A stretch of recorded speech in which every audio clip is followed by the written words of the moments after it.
Hello everyone, Jennifer L. Scott here and welcome to the Daily Connoisseur. I have such a treat for you today. I am interviewing Dr. Mindy Pelz, author of the new book, Fast Like a Girl, A Woman's Guide to Using the Healing Power of Fasting to Burn Fat, Boost Energy, and Balance Hormones.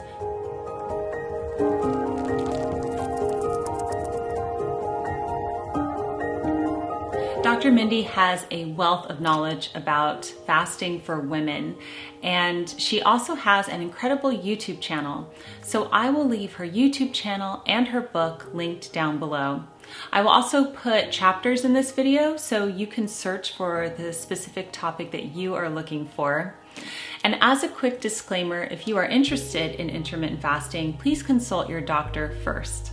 Dr. Mindy, thank you so much for being on the channel. I am so excited to talk to you today, and I know that my audience is looking forward to this so much. So thank you for taking the time out of your schedule to be here with us.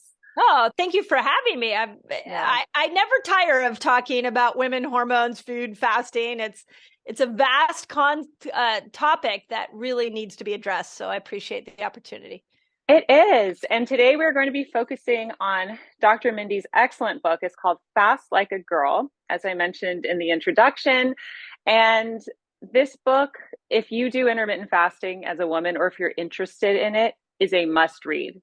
And I wish that I had this when I began my fasting journey, because I learned so much. And so before we jump into your book, I just want to tell you about my story really quick, because, I'm going to be asking a lot of questions, Okay, so I started intermittent fasting in 2020 and I lost 30 pounds in 1 year. Now, I didn't have much information. I wasn't, I was kind of watching YouTube videos here and there, but having your book would have been very helpful back then. So I did things, a little differently just because I didn't know very much, but I did the 16-8 method every day of the entire year. It worked for me for weight loss, and I was so amazed by the results. But then I started doing some research, and of course I found your wonderful YouTube channel, which will be linked down below along with the book. And I started hearing things and learning that, we need to vary our fasts. We need to consider our hormones, our menstrual cycle. And I'm like, okay, I didn't do any of that. So yeah, that's why Fast Like a Girl is really good, because it explains it so well. But we're going to, yes, thank you so much. So we're going to get into it today. So can you please tell us, why should women fast differently than men?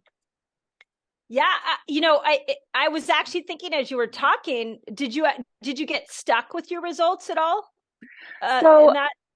That's a really good question. So not in the sense that I lost way more weight than I thought I would. And so I went down to like my high school weight, basically. And so I did stay there, but I wanted to, I didn't want to go any further. And one of my questions that I had at that time was, now what? Now that I've lost the weight, do I keep fasting?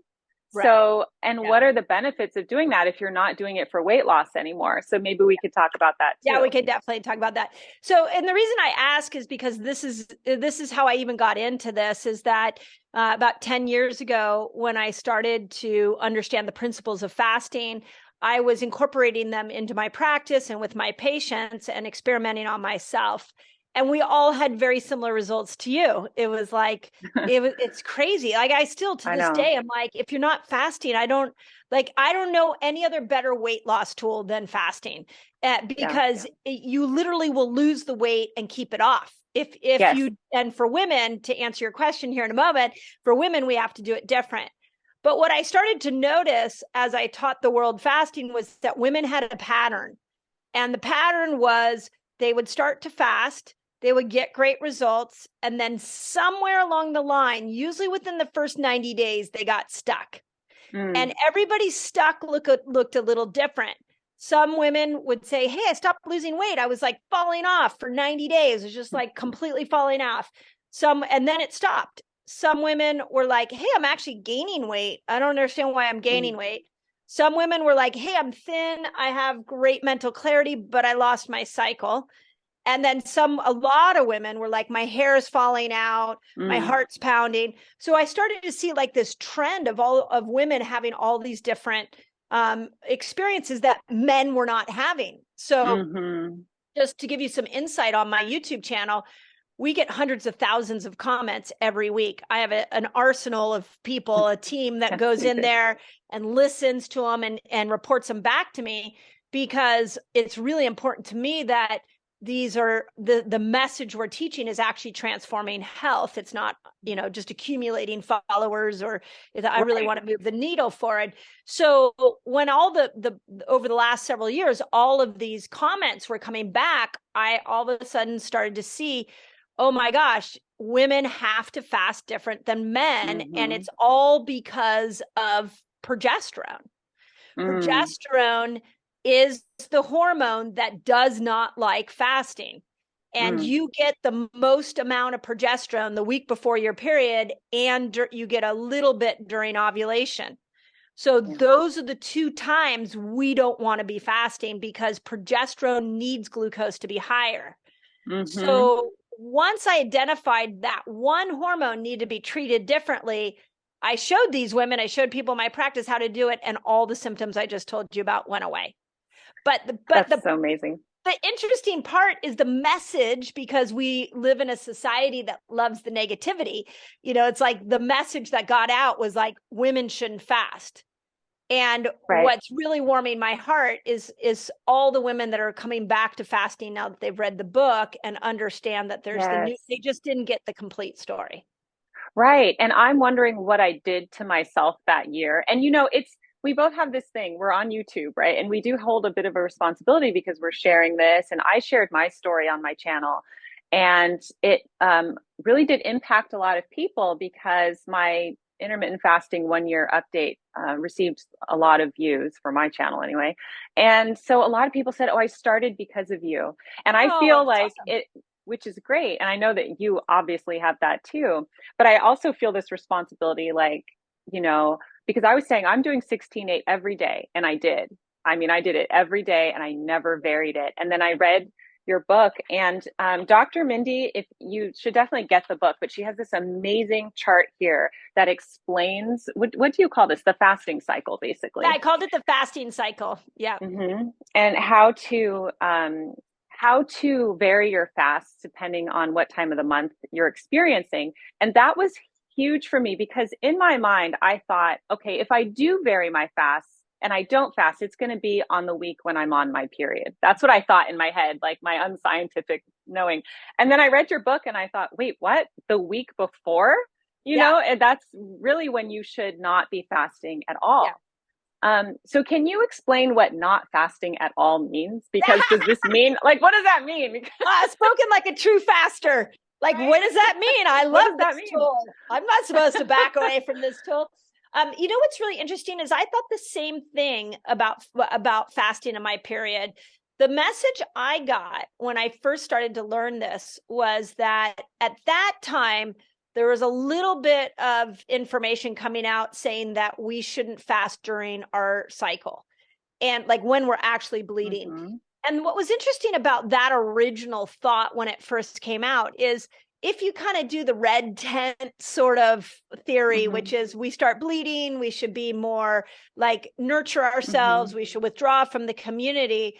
That's actually not accurate, because once you bleed, what's happening is, yes, you need to be careful, and especially those first couple of days of a bleed, you need to be mindful that your body's going through something really intense in the shedding process. But it's the week before that progesterone is building. So when I started to unpack the needs of the different hormones, I saw, wait a second, what happens is progesterone has to build, and then she has to peak. And she has to hit a threshold. And once she hits that threshold, then the uterine lining sheds. And so in order to get her to peak, we've got to bring glucose up, which is why fasting is not going, and keto is not going to be your tool. The same thing happens in the ovulation time. You have estrogen building, and estrogen has to peak in order for an egg to release. And that peak will happen about day 12. So all the rules of keto and fasting and keeping insulin down, that applies to estrogen, and you should be doing that right before ovulation. Mm-hmm. So it's that peaking is what we're trying to hit a threshold so that of hormones, Right. and that's where lifestyles becomes important. Okay. And just to clarify, day 1 is the first day of bleeding. Yeah. Right. First day. Okay. And not spotting. Right. Because I was confused about what day 1 was, which is crazy because I'm 42 years old. It's like, how do I not know what day 1 is? Right. I had to look it up. I didn't know. Yeah.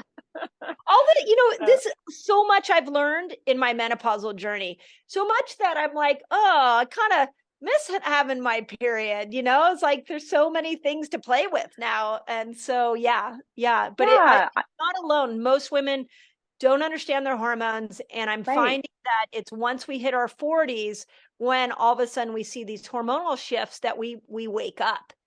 And yeah, absolutely. That's a problem. We need to wake up the 20 and 30-year-olds.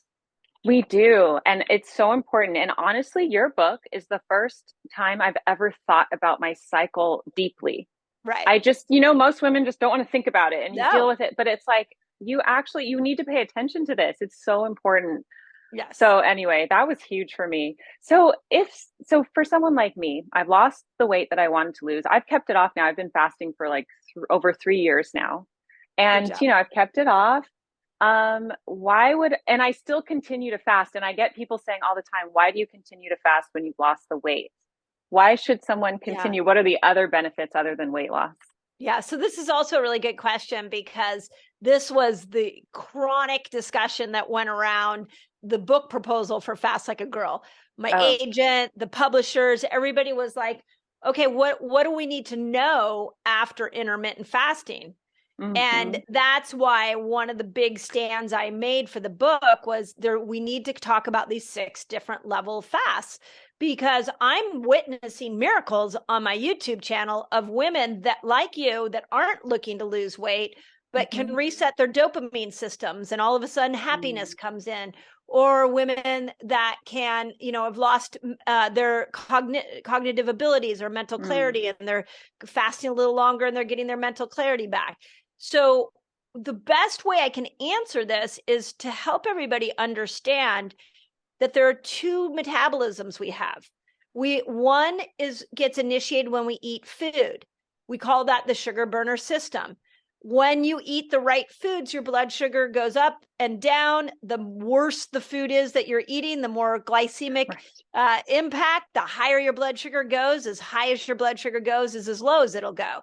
So you're going to end up being on an up-down spike. So caring about what you eat matters so that you keep your blood sugar in a good place.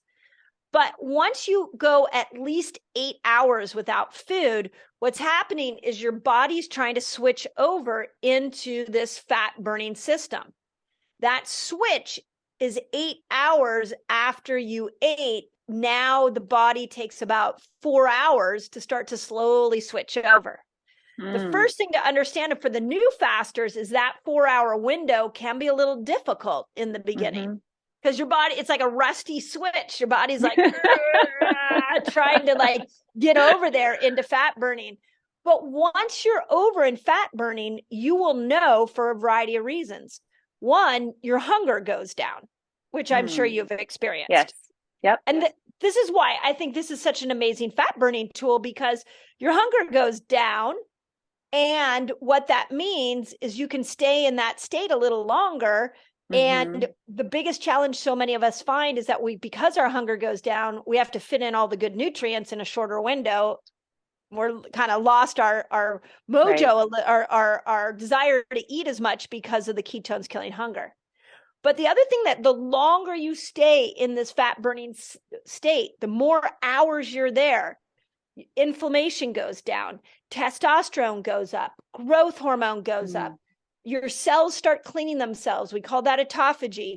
Old zombie or senescent cells that are aging you or building disease get recycled out of your system. Your intestinal stem cells in your gut reboots. Your body finds fat hidden in stubborn areas that you don't like and starts to burn that. The whole dopamine system in your brain gets rebooted, and your immune system gets rebooted. And all of that happens the longer you stay there. So what I've seen is that fasting appears that weight loss appears to be the door in for most people with fasting. And what I'm going to encourage everybody to do is to stay and understand the different level fasts so that you can heal yourself without supplements, without doctors, that you can tap into a self-regenerating process that nobody really realized was there until fasting took over the world, mostly because people wanted to lose weight. Right. I can totally attest to, I mean, it's like you talk about the science of it, but I'm like, yes, that happened to me. Yes, yes, yes. Because I just feel amazing. I Right. feel Me the whole too. decade of my 30s, I felt crummy. I felt terrible, lethargic. I was sleep deprived. I felt overweight. And now it's like I'm in my 40s and I feel better than I ever have. And it's because of fasting. Yeah. And that's why I Yeah. keep doing it. Me too. So, And this is why I say the biggest problem that we have is that you become so mentally sharp, your moods go up, you've lost weight, like everything is working for you, but you've got to learn how to metabolically switch. Like you got to learn how to go back to food. The goal here is not to get so obsessed with fasting. right. The goal is to know how to dip in and out according to what you need. And I think I'm learning that because I was so rigid for that year and more than that, I was rigid for like maybe, I guess, 2 years where I really did 16/8 every day. It was hard for me to not fast. So for me, not fasting was like having dinner a little bit later or maybe eating a bit more or, something like that. And it's still a little hard for me, I have to be honest. So, I mean, when you talk about varying fasts, because you talk about everything from 16/8 to 24-hour fast to even a 36-hour fast. And I did do one of those because I wanted to do that before I talked to you. And well, okay, so I actually did one 24-hour and one 36, and I timed it on the right time of the month to do it. And it's so funny. I thought about you the whole time. I read my book. I did everything. And it was easy for me because I'm so used to fasting. But I think if I had done that at the beginning of my fasting journey, it would have been more difficult, is what I'm guessing. So it really wasn't that bad. I think the mistake I made with the 24-hour fast was that my introductory meal was huge. And then I felt like I was digesting a brick for a few hours. So, we all do that mistake in the beginning. Yeah, because I'm like, oh, I'm going to eat this big meal. It did not go well. So then when I did a 36-hour fast. And I think what I'll probably do is once a month, and I don't know your thoughts on this, I might do a long fast once a month. For me, that just seems about right, And so with when I did a 36-hour fast, I broke it with bone broth. And then an hour later, I had like seaweed and whitefish, and I just like really did it responsibly. And then I felt amazing. So breaking your fast the way you do it makes a huge difference, obviously. Can you speak about that a little bit? Yeah, that was another thing when we put this book together.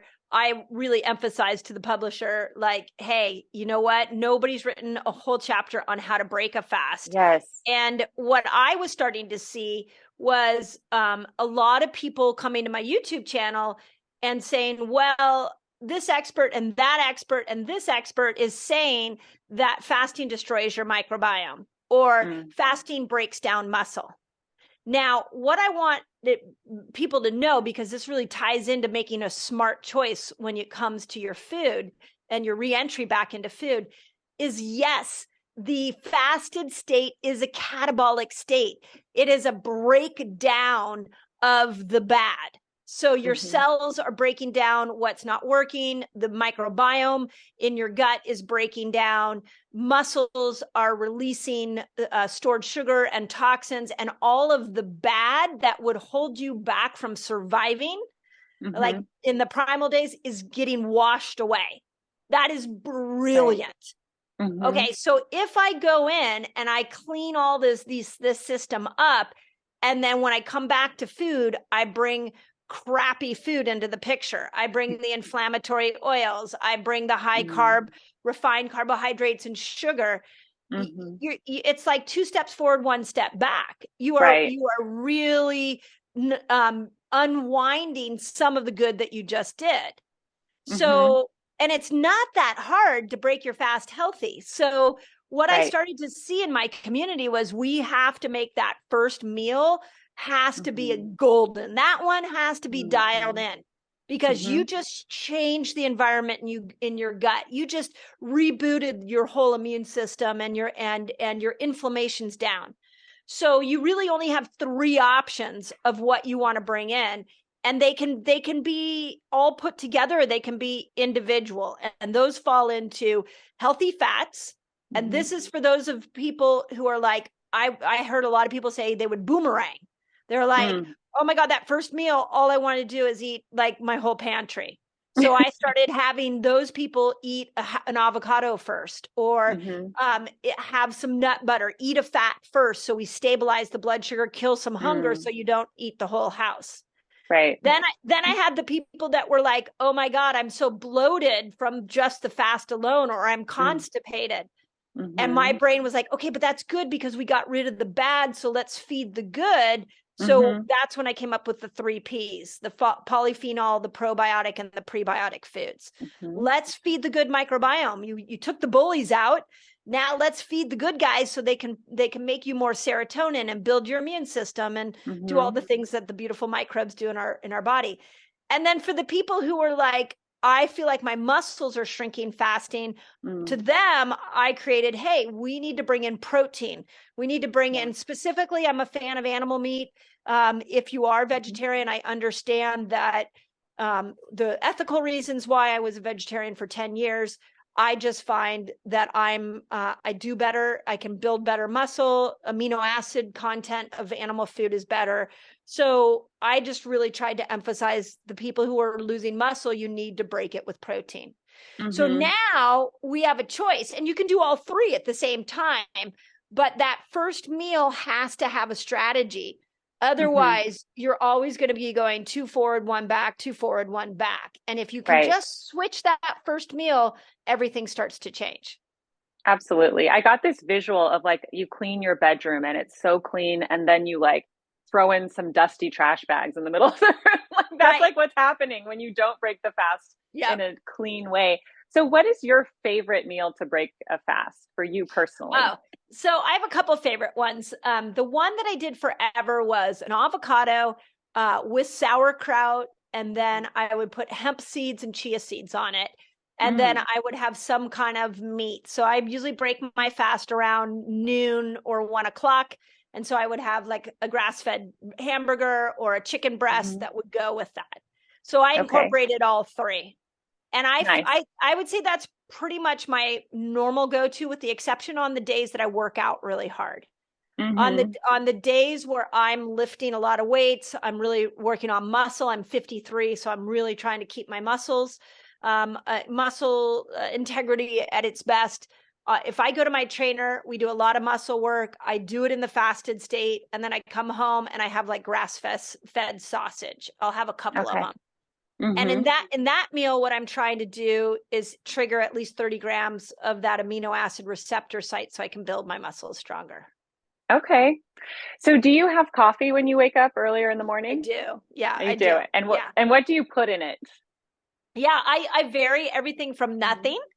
to MCT oil to a Hmm. heavy whipping cream. Hmm. I do cow's dairy. That's the only cow's dairy I do.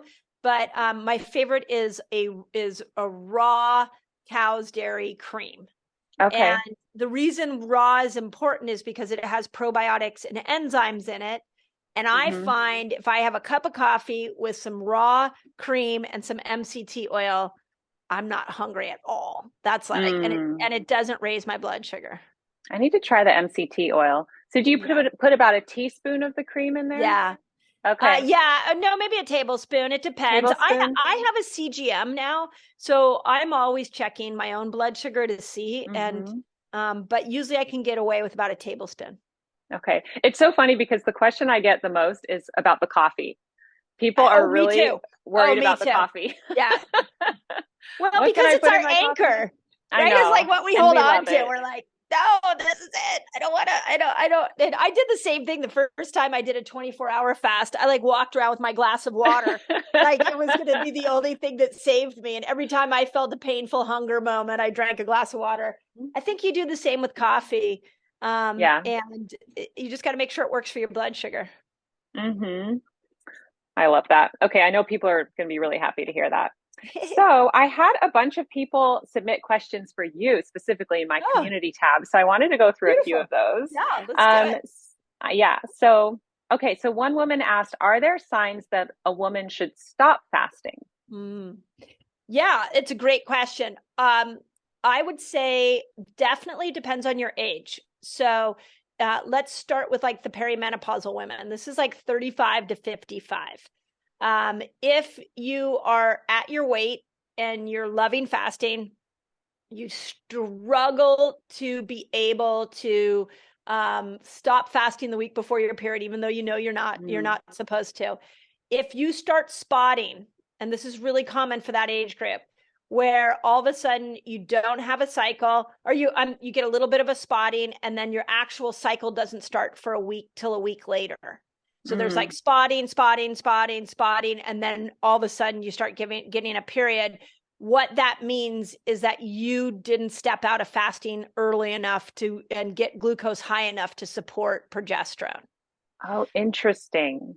Okay. So, yeah, so we need to make sure that we use spotting for that age range of 35 to 55. Yeah. We need to make sure that spotting is kind of, we're minding progesterone.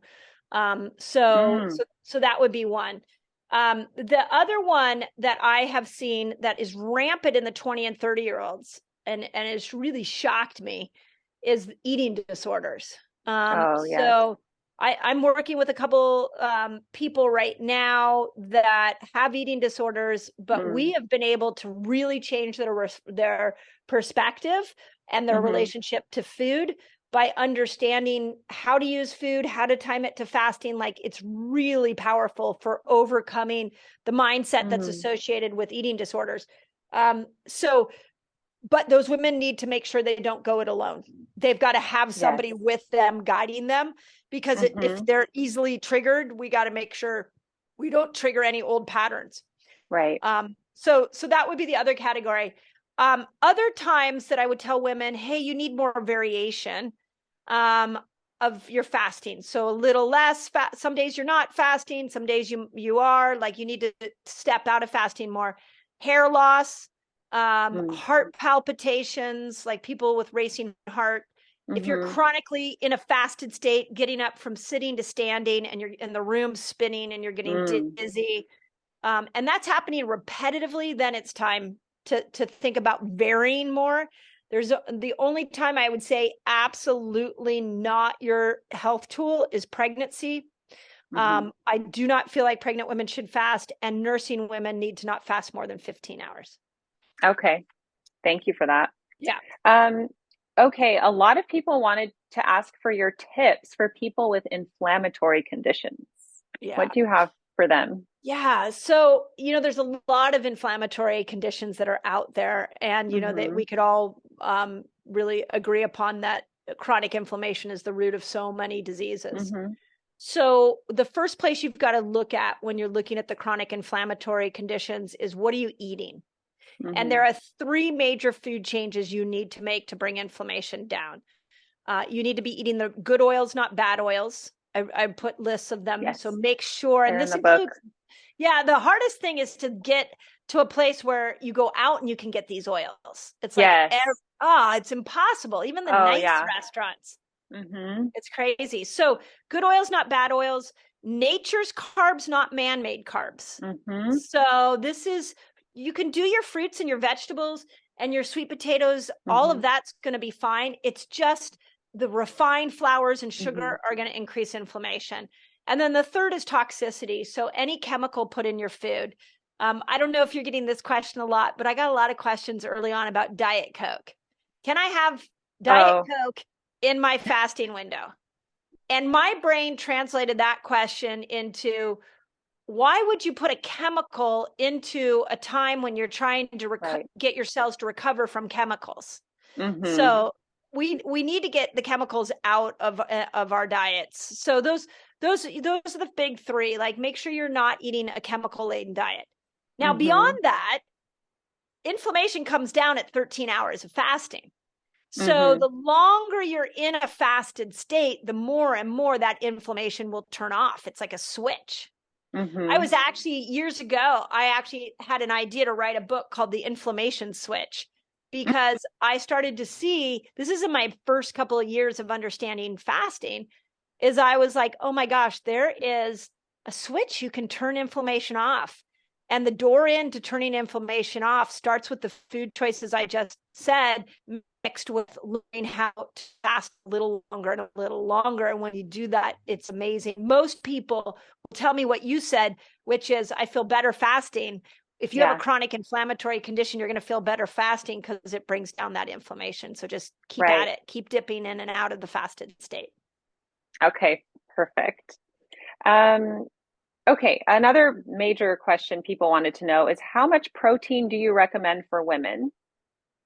Okay. And do Yep. people who do OMAD get enough? This is something that I wanted to ask about. We have to No, talk about OMAD too, but go ahead with yeah. the protein one first. Okay, so protein. So I do believe, especially for women, especially women over 40, we have to focus on protein more than Yes. ever, because it helps us not only build muscle, but the more muscle we have, the more insulin receptor sites we'll have. So you're going to be more Mm-hmm. insulin resilient. You're going to have more insulin sensitive if you have more muscle.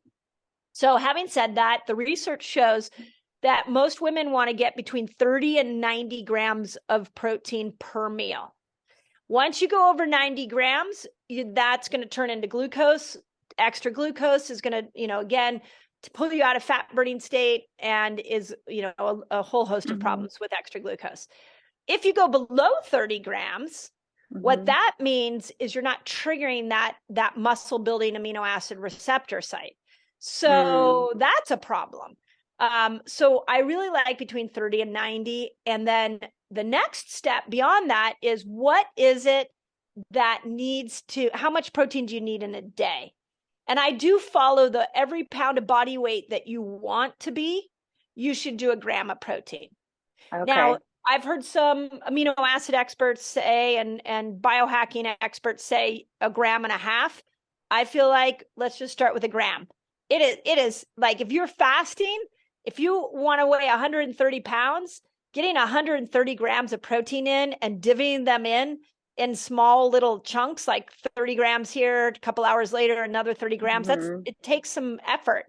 Oh yeah. So you got to really focus on making sure that you get enough of it in. And if you can get 1 gram of protein for a pound of body weight, is great. Mm-hmm. I really struggle with protein. I don't know. I don't Yeah. have the appetite for it. I'm not a vegetarian. I eat meat, but I Yeah. just want like a small piece, and so I Yeah. really am trying to work on that, but I You find know it what? difficult. You know what I think is the deal? Because I've been thinking about that too. I don't crave protein. I make Hmm. myself eat it. Yeah. But here's why I think. I was recently found a really interesting study. This one will go in the book I'm writing right now. That when we eat a protein that has something like tryptophan in it, Mm-hmm. or tyrosine, these are amino acids that help you make neurotransmitters. If Hmm. we just look at tryptophan alone, when you're eating, let's say everybody knows turkey and tryptophan. Right. In order for tryptophan to convert into serotonin, you have to have a carbohydrate. So just eating the turkey isn't Hmm. necessarily going to turn into a mood enhancing neurotransmitter. You have to Okay. pair it with a carb. So if we Hmm. actually unpack the Thanksgiving meal, it's the mashed potatoes and and the Hmm. pumpkin pie and all of that is making the tryptophan accessible to you. Well, that's interesting. So, right. So Yeah. when we go over 40, what happens is, as our hormones decline, we lose estrogen. Estrogen is a precursor for dopamine and serotonin. So it's natural for dopamine and serotonin to start to decline the longer a woman goes into her perimenopausal years. So Hmm. if we take the statement that you just made, you said you're 42. Is that what you said? Yes. Yeah. So at 42, I don't know what your hormonal profile is like, but I know that that progesterone's been declining Hmm. and estrogen's starting to decline. And Hmm. so you may start to see some of the whispers of low serotonin and low dopamine. Mm. So you might find you actually are craving carbs, Oh because yeah.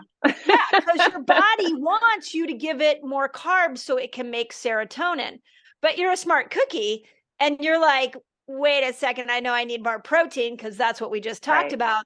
So you eat it because you want it, but not because you're neurochemically craving it. Okay. That makes sense. That helps. Right? So here's this is like fresh off the presses of what I've been working with my Reset Academy on is.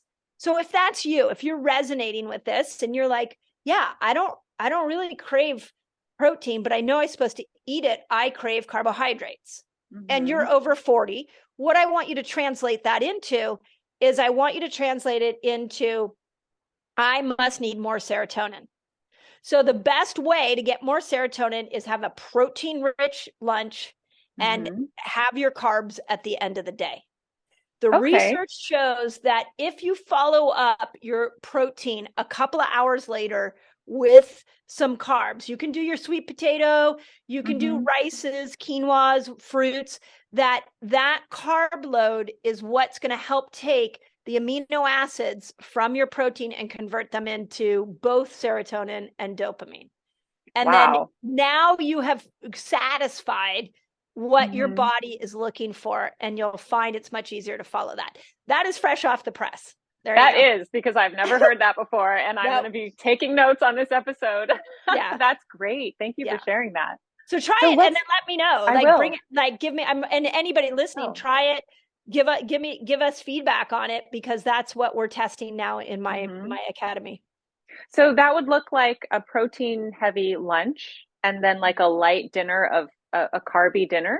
Yes. Like a more like what would a carby dinner look like? No pasta. Are we talking about pasta? You could do pasta. Now, I will tell you, I'm a gluten-free fanatic. I'm not a fan of gluten, but you could do like I do a chickpea pasta at night. Which actually also helps with the sleeping issue, if you think about it, because so many people say that their ketones are so energizing to them that they can't, at the end of the day, they can't seem to wind down and go to sleep. So yeah, pasta, potatoes of all kinds, rice, wild rice, squashes, even if it's, you're trying to keep in an estrogen building day. So, So can we talk about OMAD really quickly? Because a lot of people do OMAD. I don't do OMAD. Do people who do OMAD, and that means one meal a day, if you've never heard that term, can they get enough protein and nutrients in that one meal? What do you think about OMAD? I think it's hard. Because I couldn't. I would say the first thing I would say is I understand the desire to do OMAD. Like, I get it. Like, it's more time efficient. You're in a groove. You've got energy. You've got ketones. You're feeling amazing. Why would you want to break that and eat? Right. So I do see the need or the desire to do it. On those days when that thought pattern runs through me, that's when I have like a beef stick, or I have like a protein drink combo that I'll put together that I know doesn't spike my blood sugar and actually sometimes will lower my blood sugar and keep me in that in more of a fasted state. That's a whole nother conversation. Yeah. So, but the challenge is if we're only having one meal a day, is that you're not getting enough nutrients. So you're going to need to supplement, like with amino acids or something. You're going to have to bring in some nutrients. And you got to be, especially for women, you have to be very, very careful that you're getting enough calories. Now, this is the only time you're going to hear me talk about calories. But one of the downsides, the dark side of fasting that got out into the world was it destroys your thyroid. Well, it was in the people who had compressed their eating window way too small that what was happening is that they were only getting 1,000 calories. They weren't getting enough calories, and your thyroid needs at least 1,500 calories consistently to be able to function normally. So, and that makes perfect sense. Yeah. You know, why that was happening. Yeah. Okay. So that's the only thing, like if you are trying to preserve your thyroid and you want to eat one meal a day, please, please, please make sure you're getting at least 1,500 calories in that meal, which is a lot. And if that's too hard to do, then have some beef sticks or some fat bombs within your fasting window that isn't spiking your blood sugar. And the only way you'll know that that's the case is through like a CGM. Yeah. I would really recommend anyone who does OMAD to read your book, because just being open to the advice on varying your fasts is eye-opening. So, because if you're doing OMAD, you're not varying your fast. It's kind of like what I was doing. I was doing the same fast every single day, regardless of what my hormones were going through. And I'm glad that I, educated myself on it. And I brought it up on the channel, and some people said, oh, or they mentioned that I changed my mind. And I'm like, no, I'm educating myself. Now I know better, so I'm doing better. Yes. And that's all we can do, really. Yeah. And I do, on that point, I just want to say, I think those of us that stand up publicly and share what we know to be truths also are very curious individuals. And so part of how we got to this information is by asking ourselves questions. And which means that you're constantly asking yourself, do I believe what I've already thought is to be a truth? And the beautiful part of science in general is we come up with new hypotheses. We come up with new beliefs. And so I always say, give me room to evolve. Give me room to change. I just am sharing what I know right now to be a truth. Yes, exactly. I mean, you said it so well. Okay. And here's a question I have. And somebody asked this, does varying your fast affect your circadian rhythm? Do you know, what do you think about that? So let's talk about that. I'm so happy you brought this up, because this is a really common rhetoric and message that our people are getting. I think it originally came from Huberman, who put out some really good information on fasting. But he really believes your eating window and your fasting window should be the same every single day. So if we look at circadian rhythm, let's look at what melatonin and insulin are doing. When the sun is coming up, the red light from the sunrise, that initial rays of the day will tell your body to turn off melatonin and turn on cortisol. So it does this. It takes about a half hour to 2 hours for melatonin to shut off and cortisol to start to rise. With that makes about 90 minutes into your day the best time to work out, because you've got the highest amount of cortisol and you can use it. Cortisol is meant to make you run. So use your cortisol, workout within 90 minutes of getting up. But the same thing that's happening at that moment is that as melatonin is going down, cortisol is going up. You actually, in the first couple hours of your day, insulin's ability is starting to get turned on. You're starting to see you become a little more insulin sensitive. Okay, with that in mind, that actually makes a couple of hours after we get up a good time to eat. So if you wanted to open your eating window at 8 o'clock in the morning, that would be probably close to perfect for melatonin, cortisol, and insulin. I would say go work out and then come home and eat. You'd be the most insulin sensitive. So here's the challenge is now you're going to need to shut down your eating window earlier at the end of the day. And most people can't do that. Right. See, that's what I do. I eat really early. So I'll have dinner at 4 or 5 and then I'm done. And that works for me. But I know a lot of people say, my spouse doesn't come home till 8, or I want to have dinner with my kids, and I get that too. So right. So if in a perfect world, your eating window could be 8 to 2 or 8 to 3, that would be amazing. But I know very few people who have that eating window. And the reason it would be amazing is because, again, when the sun goes down, what ends up happening is that melatonin goes up and you become more insulin resistant.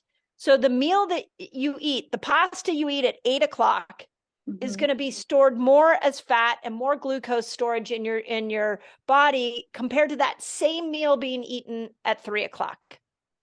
So from a circadian, right? So from a circadian rhythm standpoint, yes, eating in daylight is a really good idea, and it'll keep you in tune with the natural circadian rhythm of light.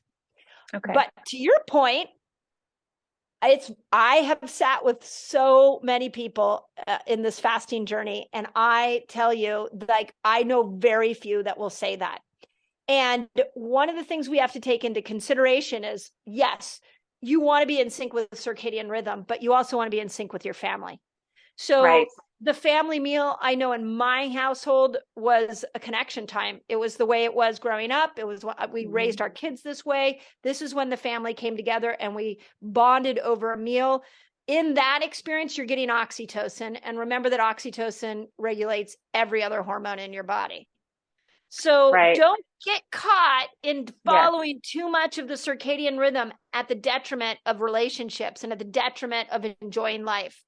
But to Yes. answer, That's the like, best advice. right? Like, to answer what's Yeah. the best for circadian rhythm, the first example is the best. What's the best for your life may not be what's best for the circadian rhythm of your body. I'm so glad you said that. It's just about balance. I get so many people that Yeah. say, well, what if you go to a dinner party? Do you just not eat? I'm like, no, I eat dinner. Yeah. You know, we go to England every year, and it's like sometimes we eat a lot later there. I'm not sitting like I'm not having any food. No, I'm having dinner. It goes out the window because some things are more important, you know, that connection with family. And I totally believe that. So I'm so glad you said that. Yeah. Just a few more questions from my audience. Oh, this is big. Okay, so I had somebody who wrote, for perimenopausal women, we are told fasting creates cortisol, which creates belly fat. Is this true? And how do we handle it? Is that true? No. So, okay. Okay, so, good. okay. So belly fat is cortisol related. So that part is true. Okay.